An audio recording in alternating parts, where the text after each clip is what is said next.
Yeah, it's huge. I'm honored, just to be in the elite company that's had this award in years past, and just the entire journey that I've been on since I've gotten here, and kind of a bumpy start, not the start that any of us would wanted, but seeing where we are today, it's been it was worth it going through those struggles, and getting this award. I'm very thankful. You think maybe it means a little more because of what you've been through as opposed to if you were like a two-time winner of it or something like that? Yeah, absolutely.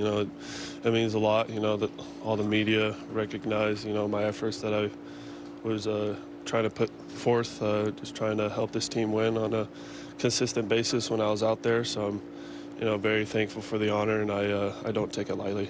It's been a really long time since a pitcher has won the award, and even a longer time since a left-handed pitcher. I mean, is it special to you that you got picked over, position players?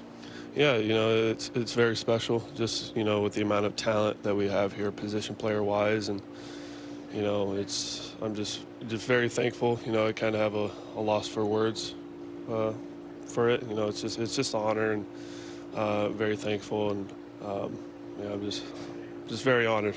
I know I've said that probably about 10 times, but I'll probably say it 10 more times. I'm very honored.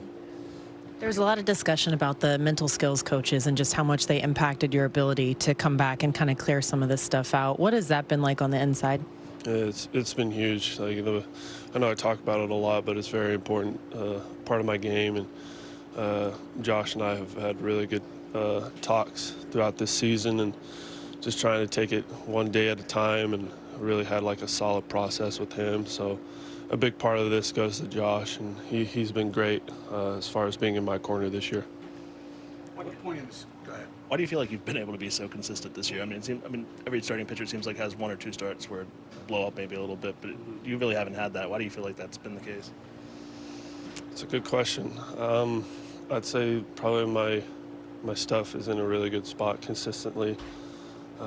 I'm not a one-dimensional guy anymore. I always relied on my fastball and changeup in years past, and it seems like if one of those pitches went haywire, that I only relied on one pitch. So developing multiple pitches that I could throw for strikes and be competitive with those makes my job a little easier.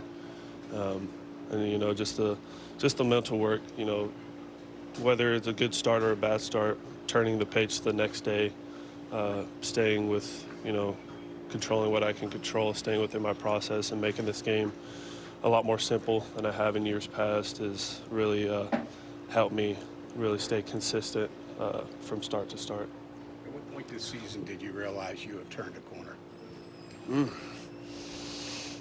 That's a really good question. I would probably say the second time facing the Rangers.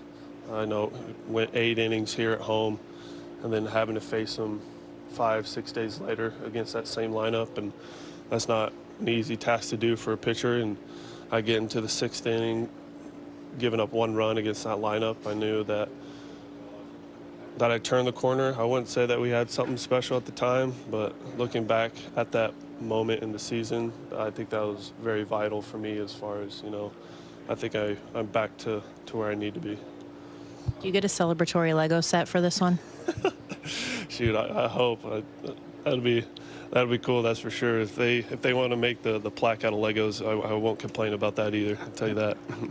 On another subject, the ABS is coming. I know you had experience with that in Norfolk. What's your feeling on it? Yeah, it's going to be interesting. Incorporate the challenge system as well. I think it'll help some guys with the tight situations in the game. If the umpire gets a call wrong, be able to challenge that, and it'll be interesting. I've had it in Norfolk. I don't really mind it, but it's gonna be interesting to see how it plays at the big league level.